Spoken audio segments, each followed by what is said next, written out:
Assalamualaikum warahmatullahi wabarakatuh.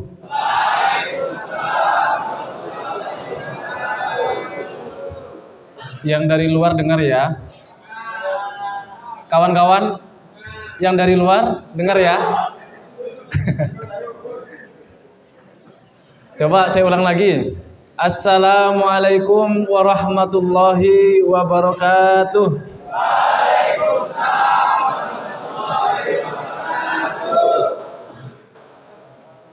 Bismillahirrahmanirrahim. Alhamdulillahil wahidil ahad al-fardis somad alladzi lam yalid wa lam yulad wa lam yakul lahu kufuwan ahad. Allahumma shalli ala sayyidina wa maulana Muhammad wa ala alihi wa sahbihi wa man tabi'ahu ila tulil amad. Qala Allah ta'ala fi kitabihil karim, a'udzu billahi minasyaitonir rajim. Rabbi shrah li sadri wa yassir li amri wahlul 'uqdatam min lisani yafqahu qawli. Al-ayah, Allahumma arinal haqqa haqqan warzuqna ittiba'ah wa arina batila batilan warzuqna ijtinabah. Radina billahi rabba wa bil islami dina wa bi sayyidina Muhammadin nabiyya wa rasula wa bil qur'ani imama. Amma ba'd, yang kami hormati, yang kami muliakan pimpinan atau kepala sekolah SMA N1 Singkawang yang pada kesempatan kali ini beliau sedang berhalangan hadir. Yang kami hormati, yang kami muliakan Bapak Iwan yang mendampingi teman-teman siswa. Sayangnya tidak ada siswinya di sini. Itu Pak mungkin yang bikin teman-teman di sini tidak semangat. Betul gak? Macam-macam kita. Yang saya banggakan kawan-kawan, adik-adik siswa SMA N1 Singkawang yang saya lihat beberapa wajahnya masih unyu-unyu ya. Sebagian lagi saya kira sudah lewat batas usia kalau saya lihat dari wajahnya. Sebelumnya ini Pak, sebelumnya saya mau klarifikasi dulu. Tadi sebenarnya kalau Pak Iwan bilang saya ini Bapak, sebenarnya mohon maaf Pak, itu kurang tepat Pak. Saya perlu klarifikasi. Bahkan itu nyaris fitnah sebenarnya Pak. Karena usia saya ini masih jalan 16 tahun. Masih jalan 16 tahun tapi berhentinya lama. Berhentinya 10 tahun. Jadi saya kira-kira masih seumuran dengan kalian. Ada di sini yang umurnya 16 tahun? Ada? Oh 14, beda dikit lah kita ya. Oke. Pada kesempatan kali ini kita akan membahas satu tema yang sangat menarik. Satu tema yang sebenarnya agak sulit untuk diterima akal. Tapi bukan berarti itu sesuatu yang mustahil. Tema yang akan kita bahas, tema yang akan kita kaji adalah tentang halo yang di belakang dengar? Kita akan mengulas tentang tentang Isra Mi'raj Nabi Muhammad sallallahu alaihi wasallam. Allahumma shalli ala sayyidina Muhammad. Allahumma shalli ala sayyidina Muhammad. Allahumma shalli ala sayyidina wa maulana Muhammad. Lanjut ya. Jadi peristiwa Isra Mi'raj ini adalah satu peristiwa yang luar biasa. Dia menggugah keimanan kita di satu sisi, tapi di sisi lain dia juga menguji akal kita, menguji rasionalitas kita, menguji cara berpikir kita. Ini peristiwa Isra Mi'raj. Tidak mudah sebenarnya untuk menjelaskan peristiwa Isra Mi'raj ini. Kenapa? Karena ini sangat berbeda sekali dengan momen, dengan peristiwa misalnya peringatan hari besar yang lain seperti Maulid Nabi. Kemudian seperti hijrahnya Nabi, seperti peristiwa nuzulul Quran, ini sangat berbeda. Yang saya maksud berbeda adalah peristiwa seperti Maulid Nabi. Itu bukti-bukti fisiknya ada ya. Apa bukti fisiknya? Bayinya ada, Nabi Muhammad yang lahir ada. Yang melahirkan ada buktinya, bisa ditanyakan. Bidannya, dukun beranaknya ada, bisa ditanyakan. Kemudian saksi-saksi, orang-orang sekitar yang ikut menyaksikan kelahiran Nabi juga ada dan bisa ditanyakan langsung. Itu bukti fisiknya ada. Begitu pula dengan peristiwa hijrahnya Nabi misalnya. Ketika Nabi Muhammad SAW hijrah dari Mekah ke Madinah, bukti fisiknya ada.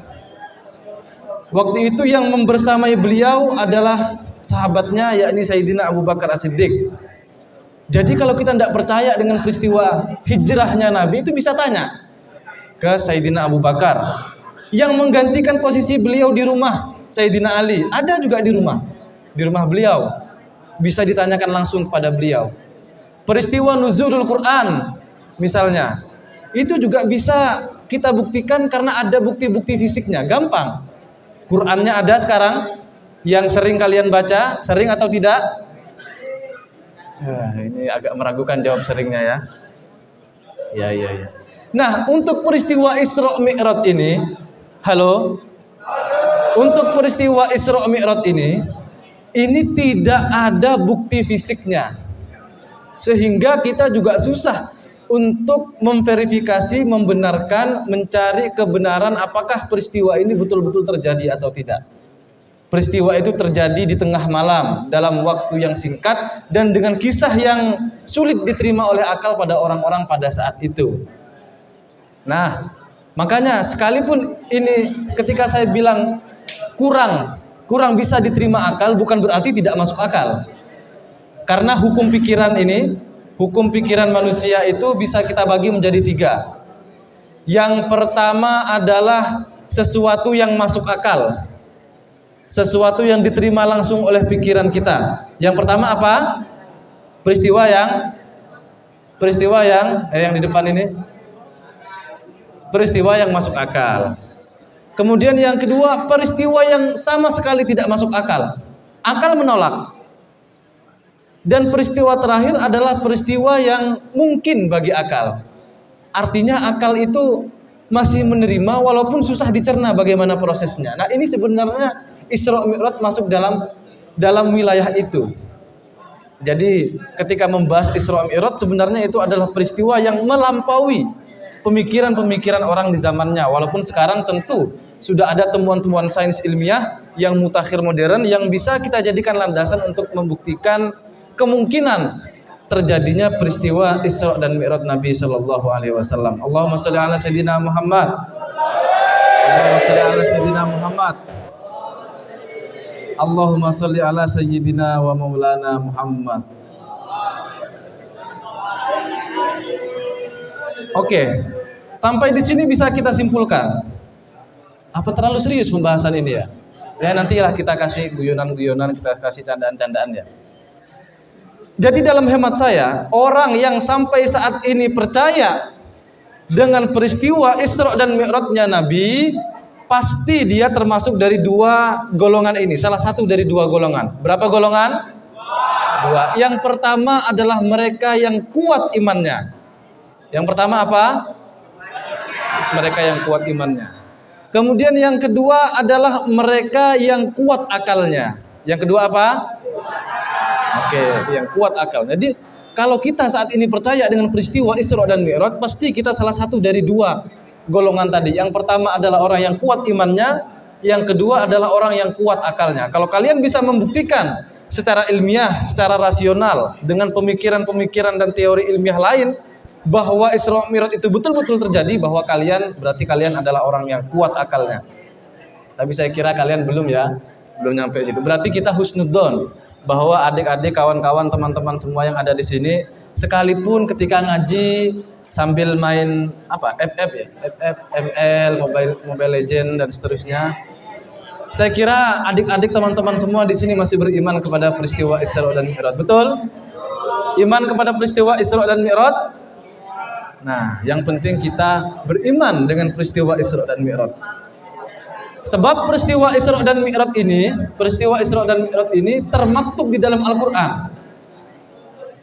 Sebagaimana ayat yang dibacakan oleh saudara Muhammad Fajar. Itu adalah salah satu ayat dalam Al-Qur'an yang memotret peristiwa Isra dan Mi'raj, karena dia termaktub dalam Al-Qur'an maka wajib kita mengimani.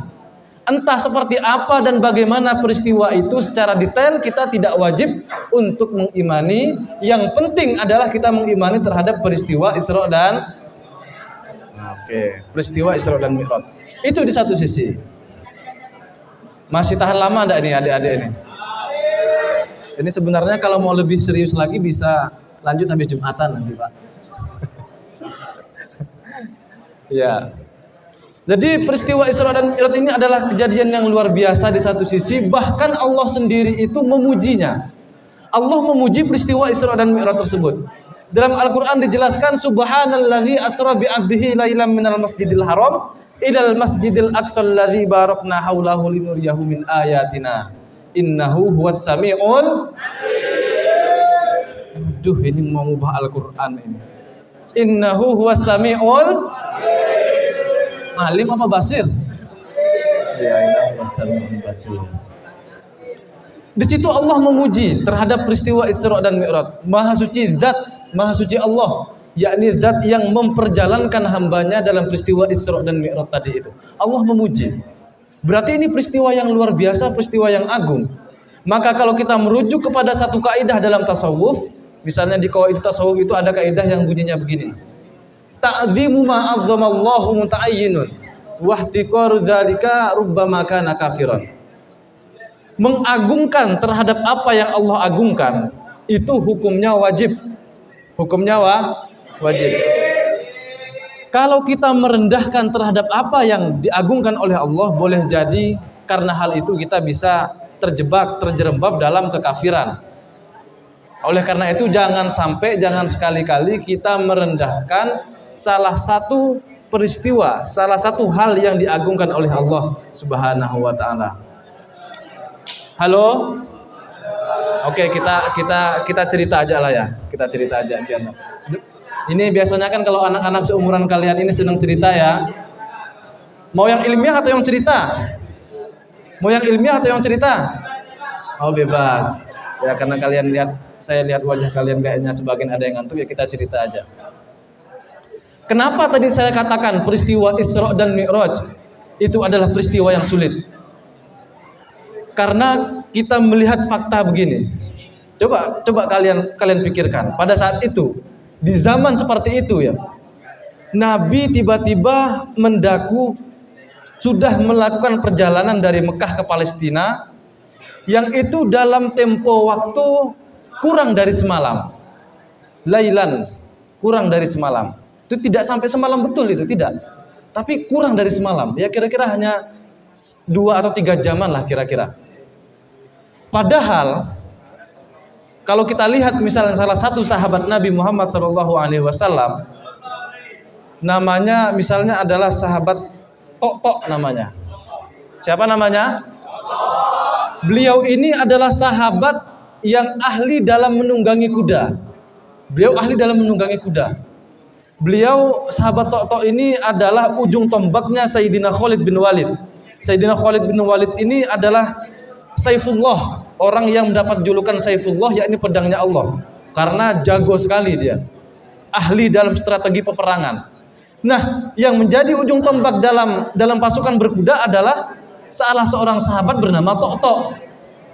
Tok ini suatu ketika dalam peperangan beliau pernah dipanah oleh tentara Romawi. Dilontarkan panah, ditembak sebanyak 250.000 anak panah.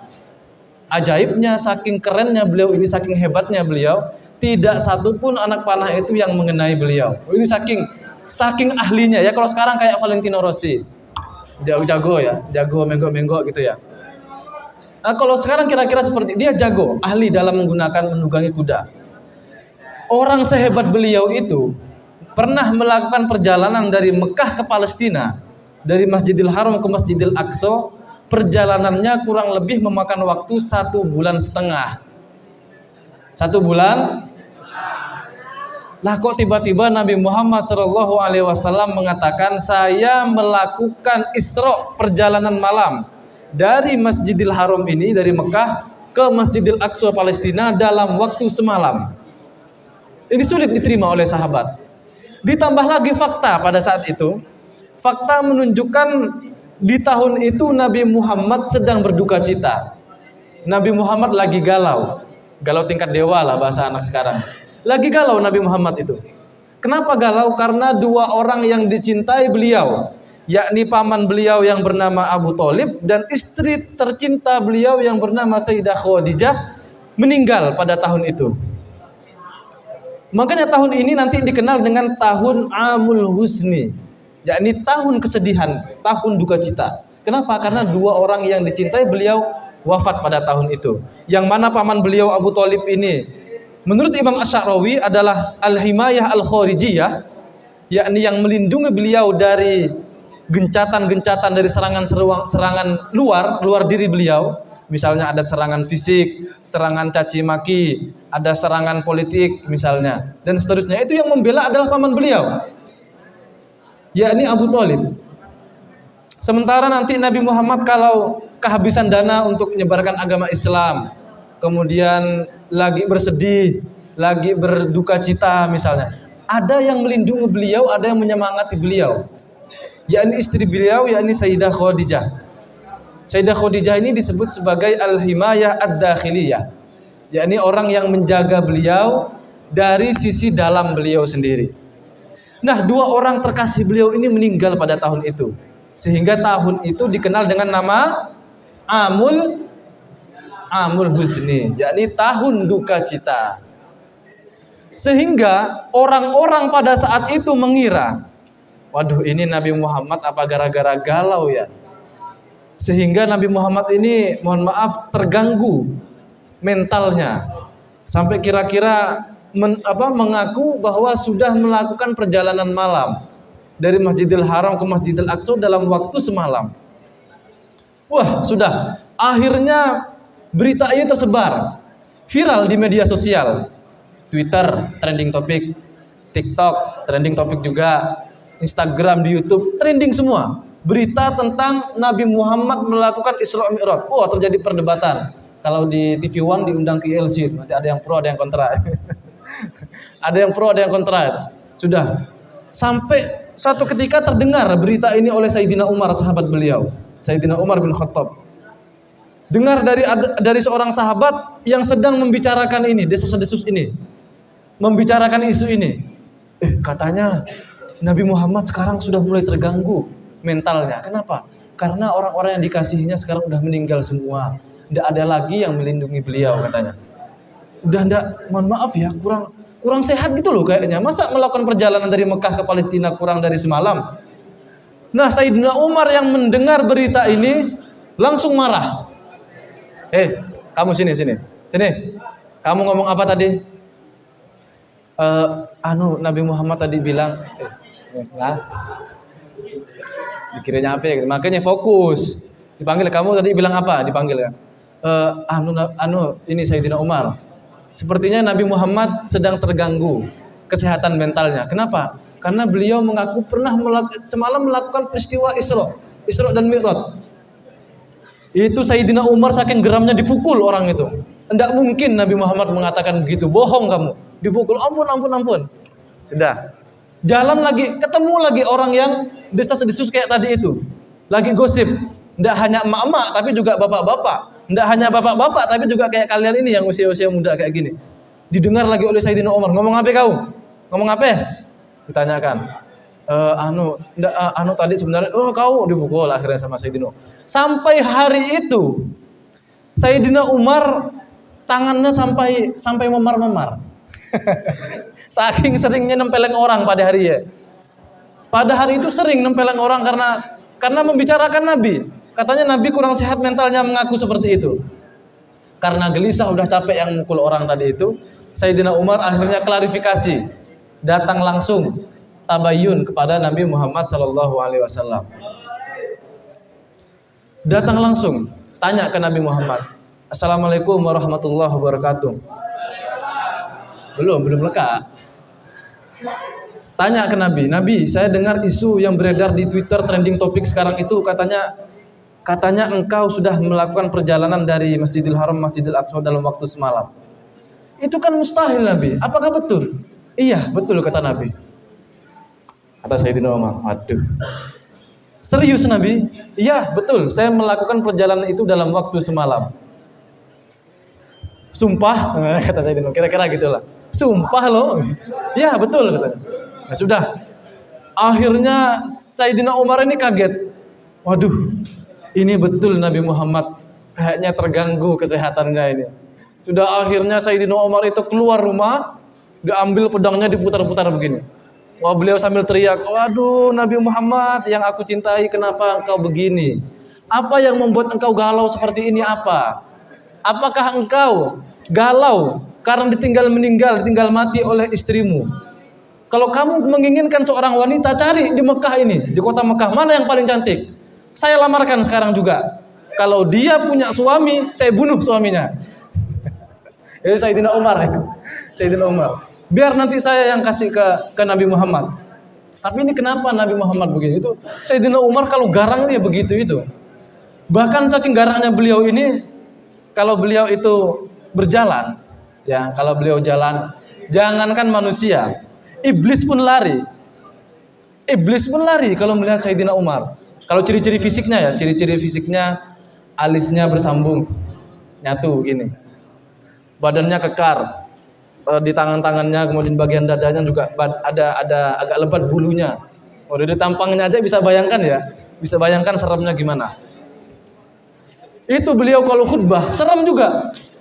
Kalau khutbah Jumat, bayangkan kalian kalau hidup di zaman Nabi kemudian yang khutbah itu Sayyidina Umar. Sahabat-sahabat lain biasanya kalau khutbah bawa tongkat. Bawa tongkat, kadang ada yang bawa ya mentok bawa tombak lah. Kalau enggak tongkat, tombak biasa. Tapi kalau Sayyidina Umar khutbah bawa pedang dia. Bayangkan di atas mimbar, nanti kalau beliau khutbah beliau bilang, "Ittaqullah." Nah, ayo. Mau enggak takut gimana coba? "Ittaqullah haqqa tuqatih wa la tamutunna illa wa antum muslimun." Diajukan pedangnya gini ke wajahnya. Siapa yang enggak takut ke Sayyidina Umar? Bahkan beliau ini kalau ngaji Al-Qur'an, kalau mengaji itu juga mohon maaf agak serem juga kalau beliau ngaji Quran itu. Enggak kayak teman kita tadi itu. Enggak kayak Sayyidina Umar, enggak kayak Sayyidina Ali, enggak kayak Sayyidina Utsman. Beliau Sayyidina Ali, Sayyidina Utsman kalau ngaji enak didengar merdu. A'udzubillahi minasyaitonir rajim. Enak. Sayyidina Utsman, Sayyidina Ali. Bismillahirrahmanirrahim.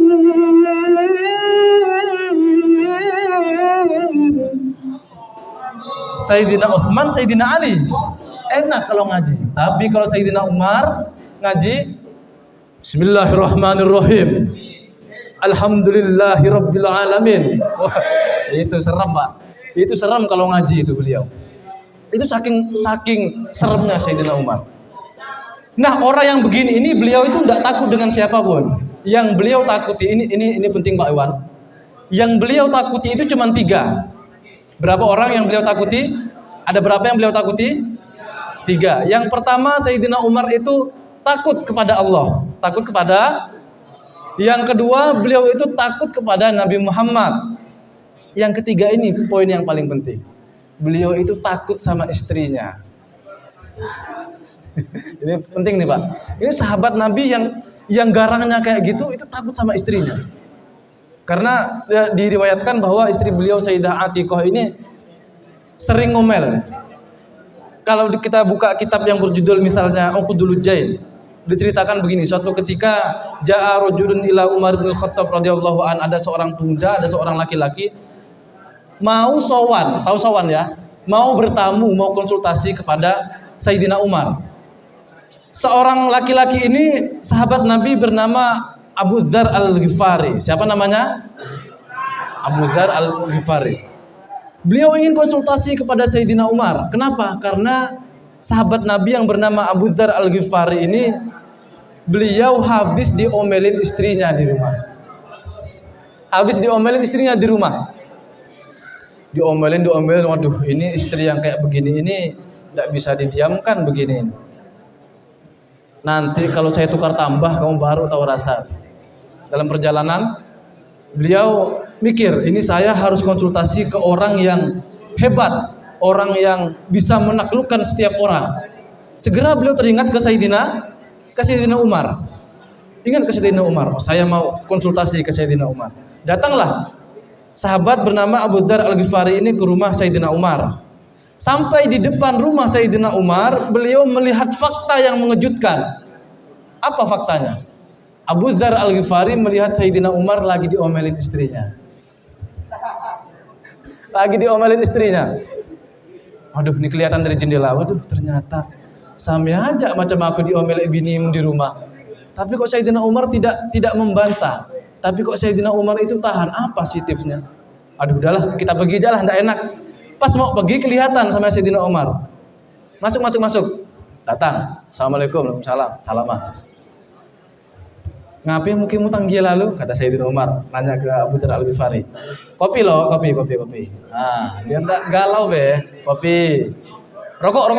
Nah, kasih rokok. Rokoknya dikasih cappuccino, rokok cappuccino. Abu Dzar Al-Ghifari enggak mau. Rokok api. Enggak lah, kira-kira begitu. Kemudian Abu Dzar Al-Ghifari konsultasi. Tadi sebenarnya saya mau konsultasi. Saya mau konsultasi gimana caranya menaklukkan seorang perempuan. Tapi ternyata saya lihat tadi kamu sama aja diomelin istri. Aduh, enggak jadilah. Enggak jadi mau konsultasi. Tapi saya punya pertanyaan yang lain. Apa tipsnya engkau ini Sayyidina Umar bisa bertahan, bisa betah terhadap omelan-omelan istri? Nah, ini pertanyaan ini didengar. Pertanyaan ini didengar oleh istrinya Sayyidina Umar. Tadi macam ada disebutkan istri-istri, apa yang dibahas? Diintip oleh Sayyidah Atiqah, istri dari Sayyidina Umar bin Khattab. Awas kalau mending ngomong macam-macam ini, ndak aku masake deh kalau. Ndak aku beri jatah lah, kira-kira begitulah, Pak. Sudah. Akhirnya apa kata Sayyidina Umar? Kata Sayyidina Umar, kamu perlu tahu bahwa omelan perempuan itu, omelan seorang ibu, omelan seorang istri pasti tidak sebanding dengan kasih sayangnya. Kasih sayangnya jauh lebih besar. Kata Sayyidina Umar seperti itu. Iya, betul juga ya. Nah, terus Sayyidah Atiqah yang dengar tadi itu, dia menjawab, betul kau menjawab dia. Nah, ini juga tips ya. Tips kalian, halo, ini cowok-cowok penting untuk mengetahui. Tips untuk bisa menghormati perempuan. Tips agar bisa menghormati istri nanti kalau kalian sudah nikah, walaupun masih lama ya. Tips untuk menghormati ibu dan seorang perempuan lain lah. Kita harus ingat sabda Nabi Muhammad SAW dalam sebuah hadis, kata beliau, ma akraman nisa illa karim, wa ma ahanahunna illa la'im. Tidak seorang lelaki pun, ini barangkali mau diupdate status ini, ma akraman nisa illa karim, wa ma ahanahunna illa la'im. Tidak seorang lelaki pun yang sanggup untuk memuliakan seorang perempuan kecuali lelaki itu adalah laki-laki yang mulia. Sebaliknya, tidak seorang lelaki pun yang sanggup untuk menistakan, merendahkan seorang perempuan kecuali laki-laki tersebut adalah laki-laki yang hina, laki-laki yang nista. Makanya kalau kita tahu bahwa ini kalau saya merendahkan perempuan berarti saya orang yang rendah, itu segera kita akan tidak jadi mau merendahkan perempuan. Itu ya. Tips lagi kita perlu ingat bahwa perempuan ini adalah, istri ini adalah bagian dari ayat-ayatnya Allah. Bagian dari ayat-ayatnya Allah. Disebutkan dalam Al-Quran, Bismillahirrahmanirrahim, wa min ayatihi an khalaqalakum min anfusikum azwajan litaskunu ilaiha. Itu termasuk ayat-ayatnya Allah itu. Jadi punya istri, punya pasangan itu termasuk, mereka itu termasuk ayatnya Allah. Kalau ada seorang laki-laki yang merendahkan perempuan, maka berarti laki-laki itu adalah orang yang merendahkan terhadap ayat-ayatnya Allah. Nah, makanya kita harus memuliakan seorang perempuan. Ada satu penjelasan juga bahwa Sayyidina Ali pernah mengatakan seandainya beliau itu jadi seorang perempuan, tidak mungkin kuat juga katanya. Dalam hal melahirkan aja misalnya, hamil 9 bulan, aduh sudah berat.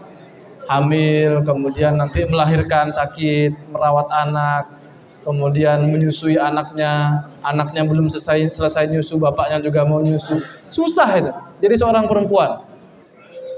Susah betul jadi seorang perempuan. Maka kata Sayyidina Ali, seandainya jadi seorang perempuan juga Anda akan sanggup. Allahumma sholli ala Sayyidina Muhammad. Jam berapa nih? Oh, masih lama. Kita lanjutkan ya. Sudah, kemudian banyak dari sahabat yang tidak percaya. terhadap peristiwa Isra dan Mi'raj tadi itu. Banyak yang tidak percaya.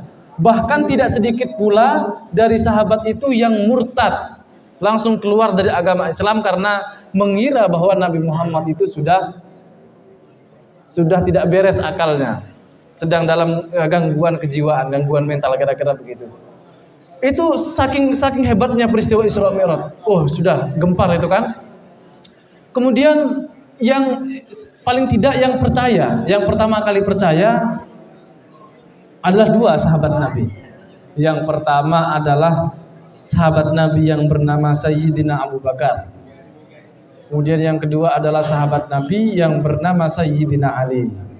Ini dua orang yang langsung mempercayai terhadap peristiwa Isra Mi'raj. Dua orang inilah lambang dari spiritualitas dengan intelektualitas.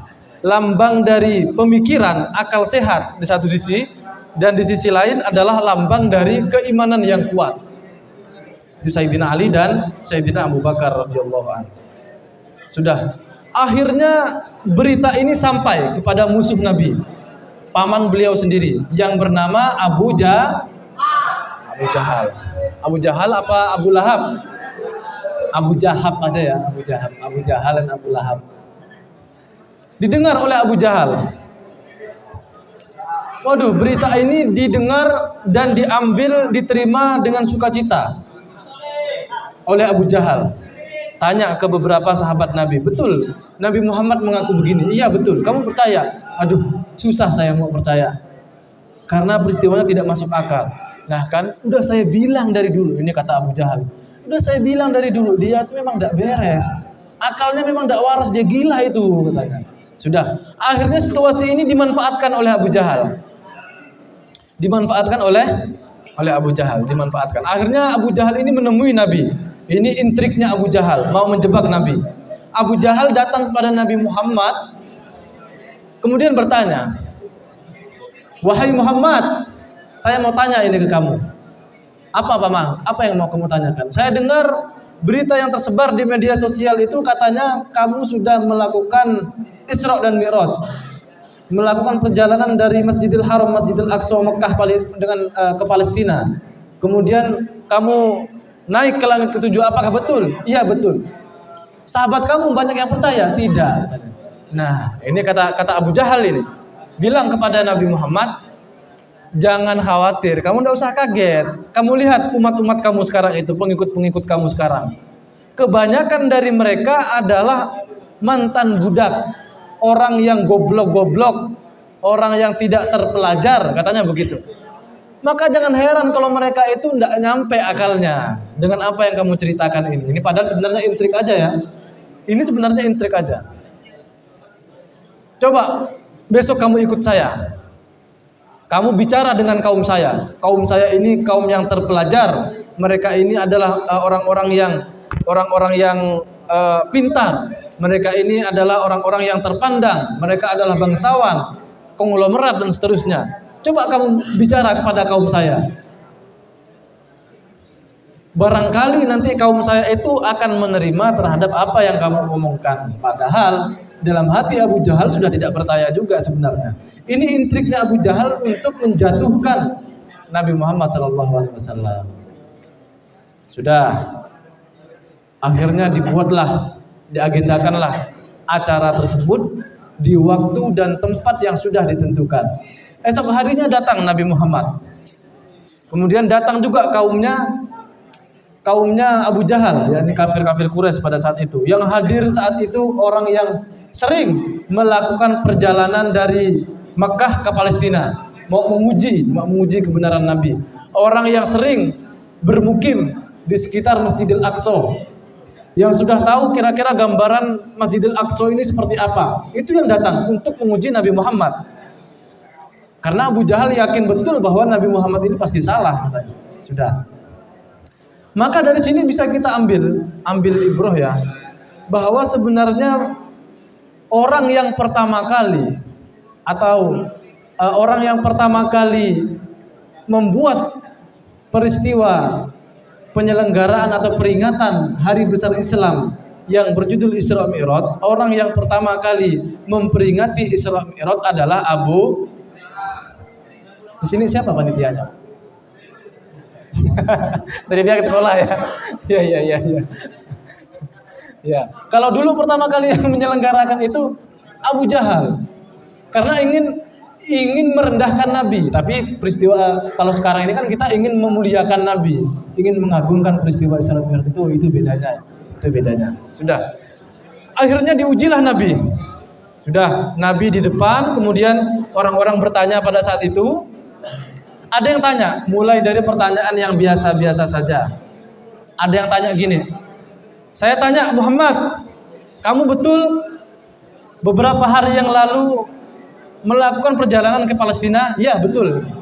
Kemudian orang ini tanya, awalnya pertanyaannya biasa-biasa aja. Kalau kamu betul pergi ke Palestina, kira-kira dalam perjalanan itu kamu melewati berapa pom bensin? Itulah kira-kira kalau sekarang. Berapa pom bensin yang kamu lewati? Berapa konter pulsa yang kamu lewati? Ada berapa sekolah yang kamu lewati? Ada berapa pohon yang kamu lewati? Nah, untung Nabi Muhammad cerdas. Masih ingat beliau, oh kira-kira pom bensin waktu itu 4. Belokannya waktu itu ada 18 karena lumayan jauh katanya. Dan seterusnya. Betul semua. Kaget Abu Jahal tadi kaget. Ternyata betul. Enggak, ini pasti kebetulan. Ini pasti kebetulan. Akhirnya Abu Jahal memprovokasi. Manas-manasin orang-orang tadi itu. Coba tanya aja yang tidak masuk akal. Yang sekiranya dia pasti tidak bisa jawab. Oke, ditanyalah. Wahai Muhammad, saya tanya, kalau kamu betul pernah ke Masjidil Aqsa, pertanyaan saya, ada berapa tangga yang ada di Masjidil Aqsa? Ada berapa jendela yang ada di Masjidil Aqsa? Ada berapa jumlah genteng yang ada di Masjidil Aqsa? Kira-kira gitu. Kalian sudah pernah betul ya, kalian sekolah di sini ya? Betul sekolah di sini ya. Ini musola apa namanya ini Pak? Musola SMA 1 lah ya. Kalau saya tanya musola SMA 1 itu jendelanya berapa? Yang pakai kopiah nih. Berapa jendelanya? Enggak tahu. Ada berapa jendelanya? Masih ngitung. Padahal kalian sekolah di sini enggak hafal. Nah itu kalau kata orang kafir dulu itu langsung dibilang, wah ini bohong nih pasti. Bohong nih, bukan SMA 1 nih. Bukan anak SMA 1 nih, itu kira-kira. Jadi Nabi Muhammad dikasih pertanyaan yang sulit-sulit, yang sekiranya, yang ngapain juga mau dihitung tangga, mau ngitung genteng ngapain juga mau dihitung, ya kan? Tapi karena ini untuk membuktikan kebenaran peristiwa Isra dan Mi'raj, akhirnya Nabi Muhammad dibantu oleh Allah memerintahkan malaikat Jibril untuk turun. Malaikat Jibril turun, bantu Nabi Muhammad. Turun, sudah. Malaikat Jibril menunjukkan foto-foto. Kalau sekarang live streaming, langsung dimunculkan live streaming Masjidil Aqsa itu kayak apa bentuknya. Nampak di hadapan Nabi yang tidak bisa dilihat oleh orang-orang kafir pada saat itu. Ada live streaming Masjidil Aqsa terlihat. Langsung ada fiturnya juga terhitung. Ada berapa jumlah jendelanya? Ada berapa jumlah anak tangganya? Ada berapa jumlah gentengnya? Itu langsung muncul ada fiturnya. Fitur tercanggih lah di alam malaikat. Akhirnya Nabi bisa menjawab. Tangganya sekian, jendelanya sekian, gentengnya sekian. Kalau tidak percaya hitung sendiri. Waduh, ternyata betul juga. Walhasil betullah apa yang disampaikan Nabi Muhammad, terbuktilah bahwa apa yang disampaikan Nabi Muhammad tentang peristiwa Isra dan Mi'raj ini benar-benar terjadi. Yang pada mulanya siapa? Abu Jahal ini ingin membuktikan bahwa Nabi Muhammad ini tukang bohong, keliru. Ternyata yang terjadi adalah sebaliknya. Nabi Muhammad omongannya ternyata betul dan benar ya. Bisa dibuktikan dan bisa dipertanggungjawabkan di hadapan orang-orang ahli pada saat itu. Oke, lanjut atau disudahi? Masih jam 10, baru setengah jam kayaknya. Berapa menit kameramen? Hah? Baru 39 menit. Oke, terakhir. Biar ini poin intinya. Biar kalian dapat intinya. Dalam peristiwa Isra dan Mi'raj, kalian tidak perlu tahu secara detail seperti apa kejadiannya. Yang penting satu, kalian harus iman. Kalau kalian pengen tahu secara detail, nanti bisa main ke rumah saya. Nanti kita bisa diskusikan bagaimana penjelasan ilmiahnya. Karena saya lihat kalian kasih cerita-cerita gini aja udah ngantuk. Apalagi kasih penjelasan yang ilmiah ya. Nanti kalau ada yang penasaran tentang peristiwa Isra Mi'raj secara ilmiah bisa datang ke rumah saya di Rumah Tahfiz Al-Ikhwan Pasiran dekat Hotel Dangau. Nanti cari aja di Google Map ada, nanti main ke tempat saya. Nah, itu yang pertama, yang penting kalian harus iman. Kemudian yang kedua, apa yang didapat dari peristiwa Isra dan Mi'raj? Apa yang didapat? Perintah haji. Aduh, ini mau ngubah syariat ini berarti. Perintah sholat. Jadi dari peristiwa Isra Mi'raj ini Nabi Muhammad mendapatkan perintah sholat pertama kali. Yang pertama diperintahkan oleh Allah sholat 50 kali. Waduh, ini kata Nabi Musa, tidak mungkin sanggup umat kamu ini kecil-kecil semua, malas-malas semua. Ini kalau disuruh ngegame nomor 1, suruh tiduran-tiduran, nah kayak di sana itu tiduran sambil main HP nomor 1. Tapi disuruh ngaji, disuruh belajar, malas. Disuruh ibadah, malas, yang begitu-begitu itu. Makanya tidak mungkin kuat sahabat umatnya Nabi Muhammad sholat 50 kali. Akhirnya diskon besar-besaran sampai 5 kali sekarang ini. Nah, ada satu gerakan yang sangat luar biasa di dalam sholat. Ini bisa kita ambil pelajarannya dalam sholat. Ada satu gerakan yang luar biasa di dalam sholat. Gerakan tersebut adalah gerakan sujud. Ketika sujud ini kita sebenarnya adalah mi'rajul mu'minin.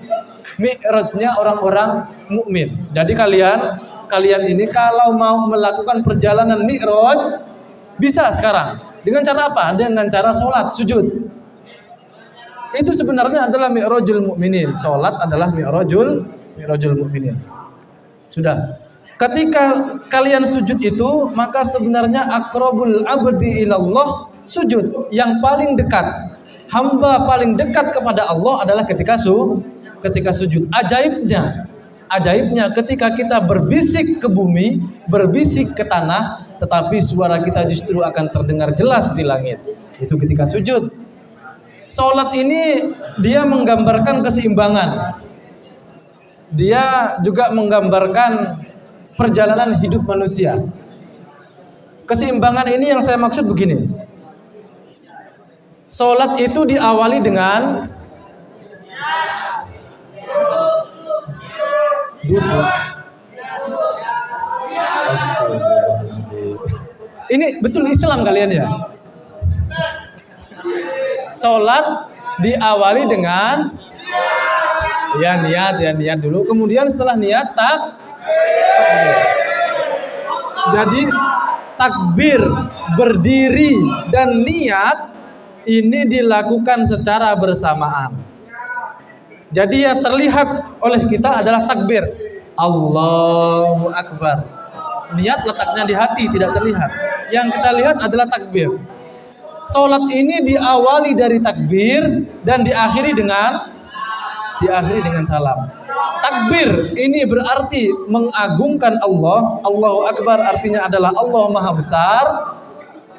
Berarti mengagungkan Allah. Diakhiri dengan salam. Salam ini tentu yang dimaksud adalah salam kepada sesama manusia. Jadi ketika sholat itu ada sisi ketuhanan di takbir, kemudian ada sisi kemanusiaan di salam. Ini keseimbangan. Kita harus seimbang dalam menyikapi sisi ketuhanan dan sisi kemanusiaan. Kalian boleh loyal kepada sekolahnya, kepada temannya, loyal menjadi sahabat sejati boleh. Rajin membantu teman, rajin membantu tetangga, membantu orang tua, bagus.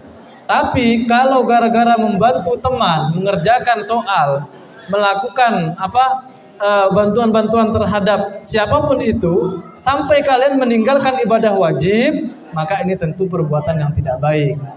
Harus seimbang. Sebaliknya, dia ahli ibadah, dia ibadah kuat, sholat ratusan rakaat kuat, tapi tidak pernah bantu kawannya, tidak pernah membantu sesama, tidak pernah menolong orang tuanya. Ini juga keliru, tidak seimbang begitu itu. Nah, sholat mengajarkan kita untuk seimbang antara kemanusiaan dan ketuhanan.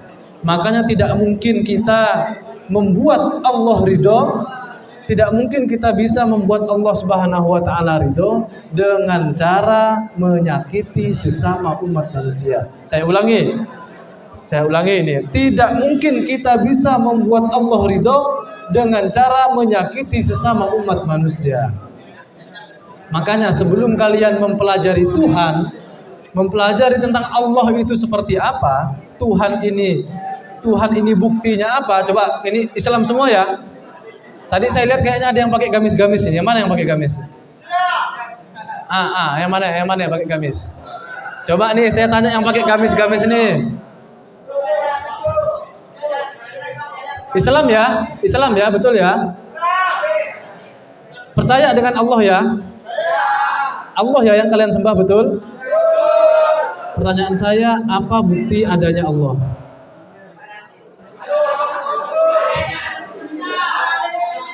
Apa bukti bahwa alam semesta ini menjadi tanda adanya Allah? Ayo. Nah, ini kalian orang Islam perlu tahu yang begini-begini ini. Apalagi kalian masih muda. Apalagi kalian masih kuat berpikir. Masih belajar, kesempatannya masih panjang. Kalian kalau tidak sempat belajar di sekolah, bisa cari di media sosial, bisa cari di internet, bisa cari di YouTube. Bisa lihat di YouTube saya misalnya. Kebetulan saya concern di bidang akidah. Cari YouTube saya dengan nama Adnan Fakih di YouTube, ketemu tuh. Fokus saya bagian akidah. Nanti bisa kalian cari bukti-bukti tentang keagamaan tadi itu, tentang ketuhanan. Tapi sebelum kalian itu fokus di bidang akidah, kalian serius di bidang ketuhanan, ada baiknya kalian itu fokus mempelajari, mendalami dari sisi kemanusiaan. Sebelum kalian fokus mempelajari ketuhanan, ada baiknya kalian itu mempelajari fokus di bidang kemanusiaan. Kenapa? Agar ketika kelak kalian itu membela Tuhan, kalian tidak sampai menyalahkan, mengkafirkan kepada sesama umat manusia. Kita ini bukan Tuhan yang punya hak, yang punya wewenang untuk mengatakan orang itu masuk surga ataupun masuk neraka. Itu keseimbangan. Harus sholat ini mengajarkan kita seimbang sisi kemanusiaan dan sisi ketuhanan. Sudah. Kemudian kalau kita perhatikan sholat ini juga mengajarkan perjalanan hidup manusia. Coba kita lihat. Sholat, gerakan pertama adalah berdiri, betul? Berdiri ya, bagi yang mampu. Ketika berdiri, kepala di atas, dada di bawah. Akal kita di atas, hati atau perasaan, masalah perasaan kita belakangan, taruh belakangan. Kadang hidup itu begitu. Dalam hidup kita harus sering menggunakan akal. Saya tanya nih orang-orang yang ada di sini ini, untuk siapakah agama itu? Coba saya tanya, untuk siapa agama itu?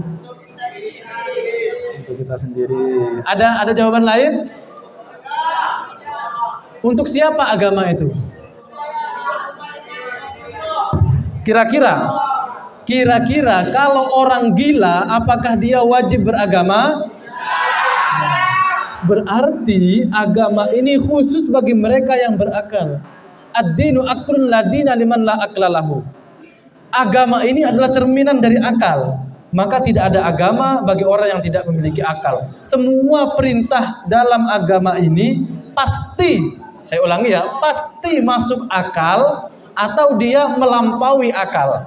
Tidak ada satupun dalam agama ini yang tidak masuk akal.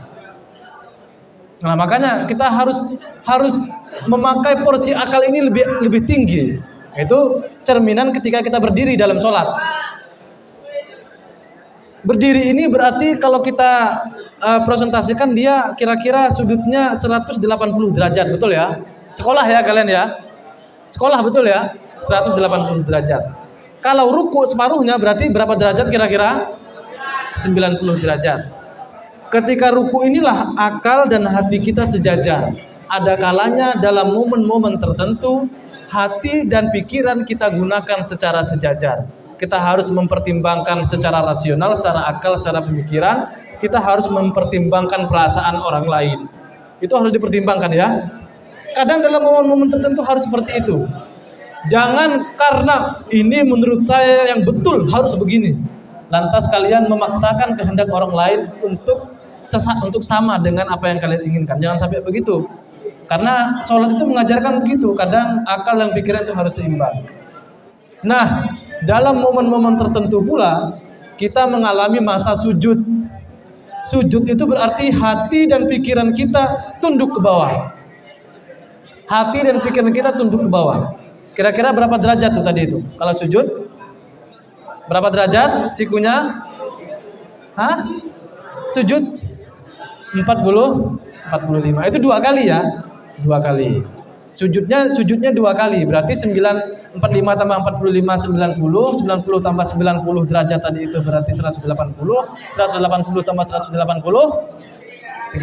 berarti sholat itu satu lingkaran penuh. Sempurna hidup kita kalau kita menjalankan filosofi dalam sholat tadi itu. 180, 90, 45. 45 2 kali sujud dalam satu rakaat sholat itu kan. Nah, berarti satu rakaat itu berarti satu lingkaran penuh. Nah, itu kalau kita ingin menerapkan nilai-nilai dalam sholat. Gimana lanjut? Lanjut ya. Baik, saya kira itu saja ya. Sebagian sudah tidak fokus, sebagian luas sudah ada yang merokok kayaknya di luar. Oke. Nah, ini saya simpulkan. Pertama, dari peristiwa Isra dan Mi'raj yang wajib bagi kalian adalah mengimani. Karena itu tertera di dalam Al-Quran. Hukum mengimani Al-Quran adalah wajib. Kalian wajib mengimani peristiwa Isra Mi'raj. Seperti apa kejadiannya tidak wajib tahu. Pertama, iman kepada Isra Mi'raj. Kemudian yang kedua, poin utama dari peristiwa Isra Mi'raj adalah Nabi Muhammad mendapatkan perintah sholat. Kemudian dari sholat ini kita mendapatkan pelajaran bahwa kita harus seimbangnya antara sisi ketuhanan dan sisi kemanusiaan. Dan yang terakhir dari sholat juga kita mendapatkan satu pelajaran tentang perjalanan hidup manusia. Ada berapa kesimpulannya tadi? Ada berapa? Ada 4. Oke, semoga menjadi tambahan ilmu yang manfaat di dunia wa akhirat. Ini teman-teman, kalau tadi ada yang ngantuk, tidak sempat mendengarkan, silahkan nanti lihat rekamannya di YouTube saya. Jangan lupa like, subscribe, dan share ya. Oke. Apa namanya? Siapa namanya tadi? Hah?